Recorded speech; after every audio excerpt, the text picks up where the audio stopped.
하나님께로부터 난 자는 다 범죄하지 아니하는 줄을 우리가 아노라. 하나님께로부터 나신 자가 그를 지키심에 악한 자가 그를 만지지도 못하느니라. 아멘. 아멘. 하나님께로 나신 자가 나를 지킨다는 말이 무슨 뜻이냐면 내가 주님이 함께 계신다는 것을 안다는 거예요. 믿어진다는 거예요. 주님이 나와 같이 계시는 게 믿어져요. 악한 자가 나를 더 이상 건드리지 못해요. 유혹은 옵니다. 전에처럼 또 내가 죄 짓는 유혹이 오기는 오지만 이제는 사람 의식하는 것 이상으로 주님이 나와 같이 계신 게 믿어지니까 이제는 그 죄는 더 이상 나를 어떻게 하지도 못해요. 우리가 예수님의 은혜로, 십자가의 은혜로 자유함을 얻었다고 말합니다. 우리는 자유를 얻었어요. 죄에서 자유함을 얻었어요. 여러분, 이 말은요, 죄를 안 짓게 되는 능력을 가졌다는 뜻이 아닙니다. 이제는 더 이상 죄 안 짓게 된다, 그런 말이 아닙니다. 자유함을 얻었다는 말은 죄를 지을 수도 있고 안 지을 수도 있는 사람이 됐다는 뜻이에요. 전에는 어떤 사람이었는데, 전에는 그냥 죄 짓는 사람, 죄 안 지을 수 없는 사람이었는데 지금은 십자가의 은혜로 자유함을 얻어서 죄를 지을 수도 있고 안 지을 수도 있는 사람이 된 거예요. 그게 자유죠.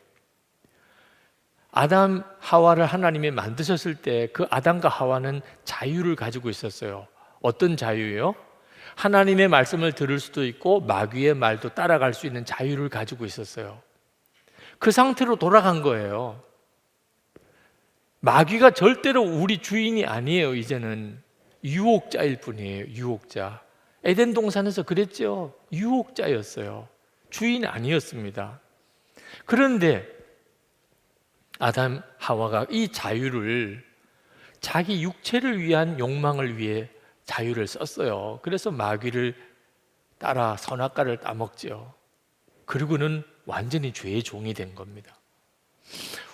여러분, 우리도 지금도 마찬가지예요. 예수 그리스도로 인하여 우리가 지금 받은 것은 자유함이에요. 죄를 따라갈 수도 있고 안 따라갈 수도 있어요. 저절로 죄를 안 짓는 거 아니에요. 그래서 사도 바울이 권합니다. 이 자유를 너의 육체의 기회로 삼지 말아라. 갈라디아서 5장 13절, 형제들아 너희가 자유를 위하여 부르심을 입었으나 그러나 그 자유로 육체의 기회를 삼지 말고 오직 사랑으로 서로 종노릇하라. 지금 이제부터 우리가 해야 될 일입니다. 더 이상 이제는 죄의 종노릇으로 살면 안 되잖아요. 그죠? 더 이상 죄의 종노릇 하면 안 되잖아요. 예수님이 우리를 위해서 자유를 주시고 위해 십자가에 죽으셨는데 이제는 주님을 따라가야 되잖아요. 그래서 나는 죽었습니다, 이렇게 고백하는 겁니다. 나는 죽었습니다. 나는 죽었습니다, 이렇게 고백하는 것은 무슨 뜻이냐면 하나님이 나를 죽이시는 게 아니라는 겁니다. 하나님이 나를 죽이시면 우리는 그냥 지옥이에요. 내가 나를 죽음으로 처리하는 겁니다. 그때만 하나님이 우리를 받으세요. 우리가 진정으로 나는 죽고 예수님이 내 왕이시라고 이렇게 고백하고 살라는 거예요. 많은 그리스도인들이 이 말씀을 오해해요. 아유, 예수 믿었더니 예수님의 종이 되래, 예수님을 왕으로 섬기래. 아유, 또 답답하게 어떻게 그렇게 살아? 여러분, 이건 완전히 오해예요.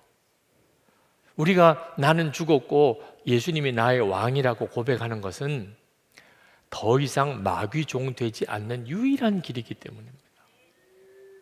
더 이상 마귀 종으로 살고 싶지 않으니까 예수님을 나의 왕으로 모시는 거예요. 이게 우리가 예수 그리스도 안에서 얻은 자유로 인하여 우리가 할 수 있는 놀라운 축복입니다. 예수님 나의 왕이 되셨습니다. 이건 우리가 해야 되는 거예요. 저절로 그렇게 해주시는 거 아니에요. 그래서 똑같이 예수를 믿어도 예수님이 왕이신 사람과 여전히 자기가 왕인 사람으로 갈라지는 거예요. 예수를 같이 믿었는데 어떻게 이렇게 다르죠? 이건 자기가 해야 되는 거예요. 우리 자신이 해야 되는 거예요. 나는 죽었습니다. 예수님 나의 왕이십니다. 그 말은 더 이상 죄의 종 되고 싶지 않다는 뜻입니다. 여러분, 가장 심각하고 정말 심각하고 큰 문제가 습관적인 죄를 짓고 사는 겁니다. 오늘 이 시간에 여러분이 그 문제가 여러분 속에 있다면 오늘 여러분이 여기서 벗어나야 됩니다. 주님은 이미 벗어날 길을 다 열어주셨어요.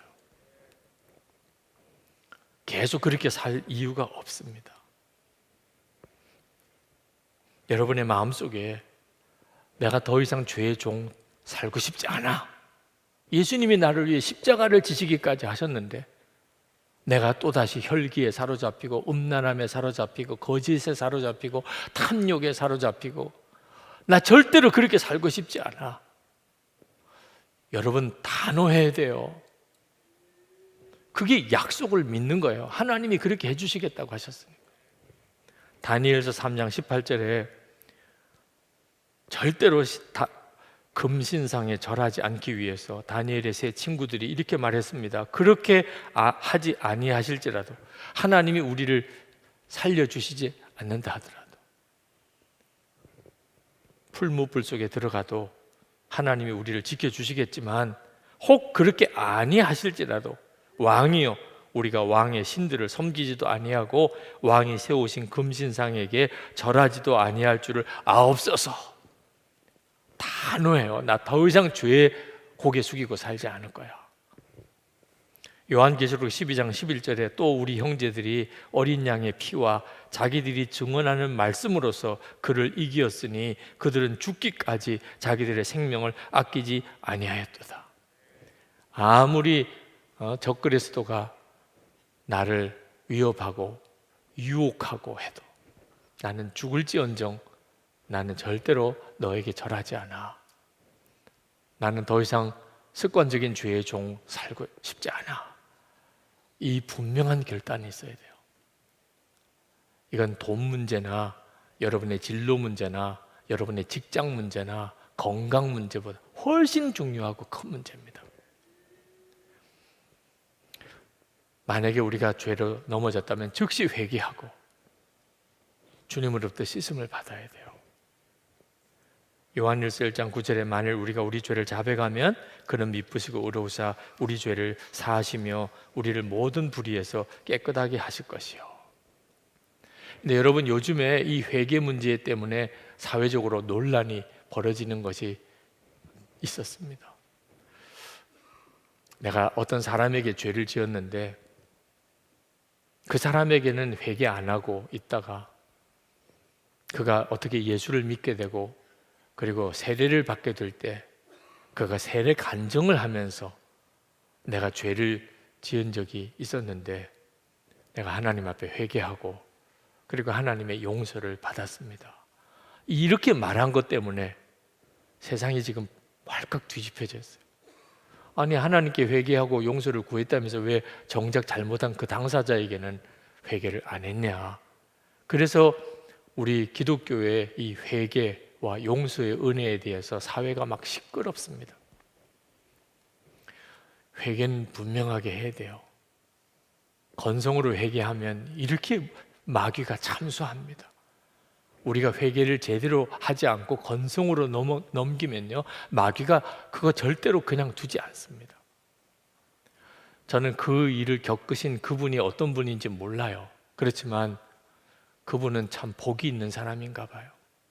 왜? 하나님 앞에 갔을 때 드러나지 않고 지금 드러났습니다.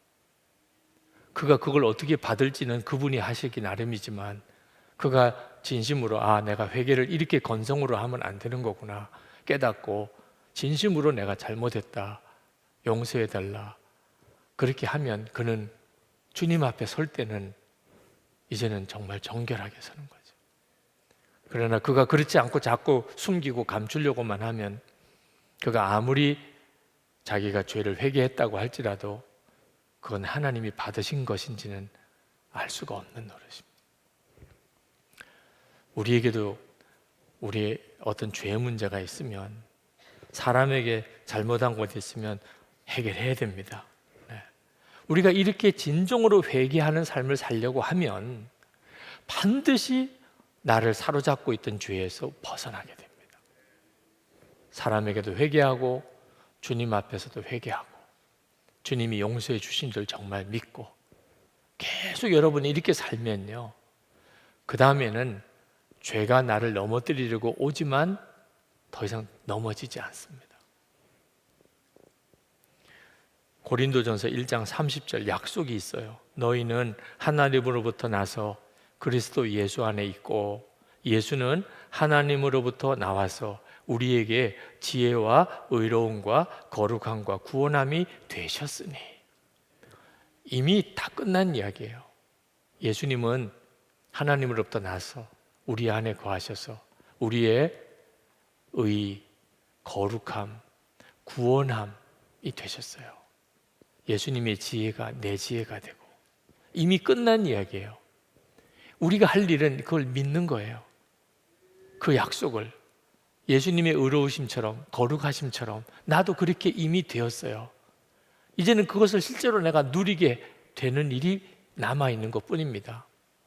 여러분, 이 말은 어느 양자로 들어간 고아가 양자가 되는 순간에 그 집의 가문의 이름이 올라가요. 그래서 나는 사실 고아고 그리고 제대로 교육도 못 받고 생활 습관도 엉망이고 그렇지만 그 집의 자녀로 법적으로 이미 인정받았어요. 어디 가도 법적으로는 나는 그 집의 자녀예요.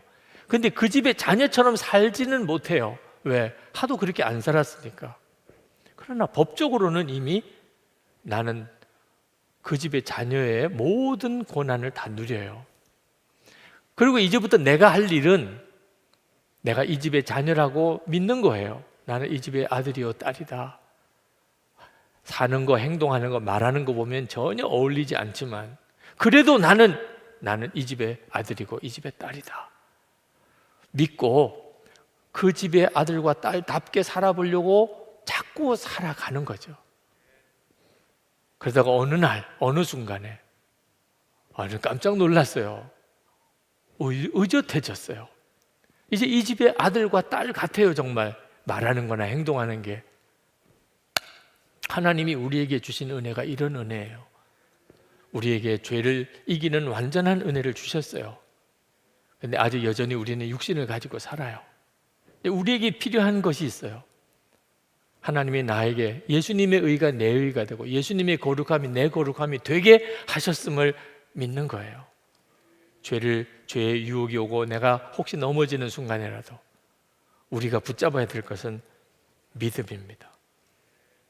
나는 죽고 나는 이제 예수님으로 삽니다. 여러분, 이 점을 꼭 붙잡으셔야 돼요. 그러나 우리 목표는요, 죄 짓지 않는 게 아닙니다. 우리의 목표는 죄 짓지 않는 것을 목표로 삼으려고 하면 사람이 이상하게 변질돼요.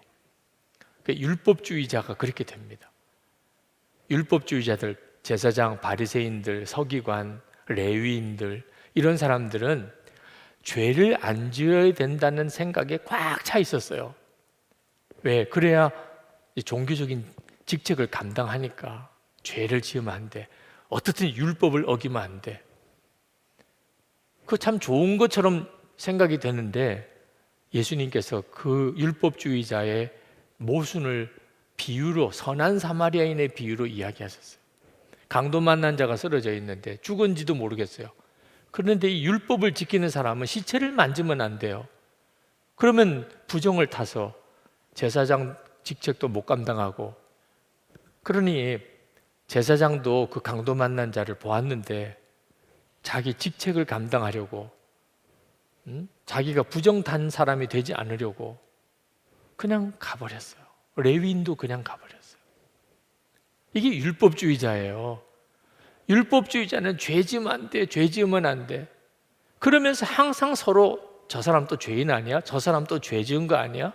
이런 식으로 서로 따지고 비판하고. 우리 죄 짓지 말자 하는 주님의 이 말씀은 우리를 그런 사람으로 만들려고 하는 게 아닙니다.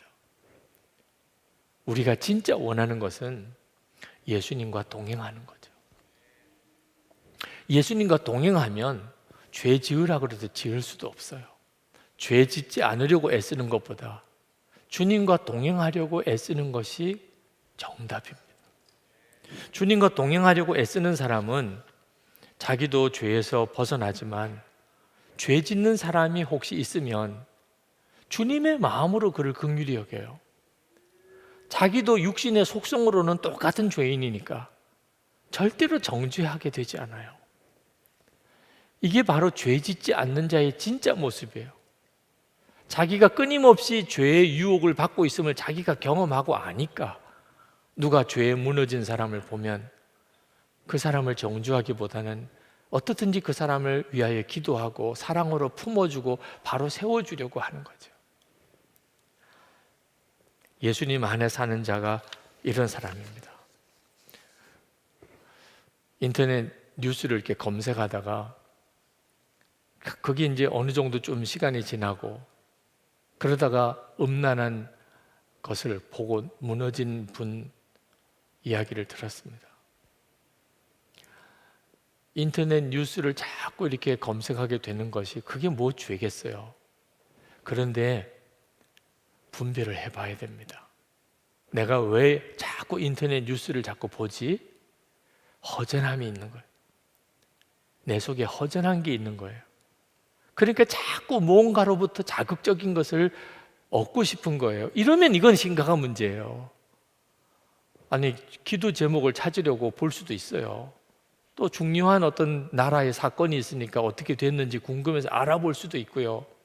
그런데 그냥 계속 습관적으로 여기저기 기웃기웃거리고 내 영적인 상태가 주님으로 인하여 기쁘지 않다는 거예요.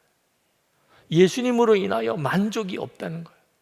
이건요, 아주 작아 보여도요, 굉장히 심각한 문제예요. 그러다 보니까 결국은 음란물로 가는 겁니다. 더 자극적이고 더 자극적인 것으로. 그리고는 정말 비참하게 무너지는 거예요. 마귀는 막 깔깔대고 춤을 추고 성령께서는 근심하고 탄식하는 이런 처지가 됐어요. 구원받고도. 그러니 여러분, 주님과 동행하는 이 과정이 얼마나 중요한지 몰라요. 아직까지 내가 예수님으로 인하여 그렇게 심령이 기뻐서 내가 음란물, 인터넷 뉴스도 내가 통제할 수 있어요. 절제할 수 있어요. 성경 볼 시간, 기도할 시간, 그리고 사람을 만나야 될 시간, 사명 감당할 시간, 그런 거 충분히 내가 다 낼 수 있어요. 그러면 괜찮은 거죠. 그런데 본인은 압니다. 본인은 내가 요즘에 뭔지 모르게 내 심령이 굉장히 메말라 있다. 내가 왜 자꾸 여기저기 자꾸 기웃거리고 있지? 정신 똑바로 차리고 돌아와야 돼요. 주님을 다시 붙잡으셔야 됩니다.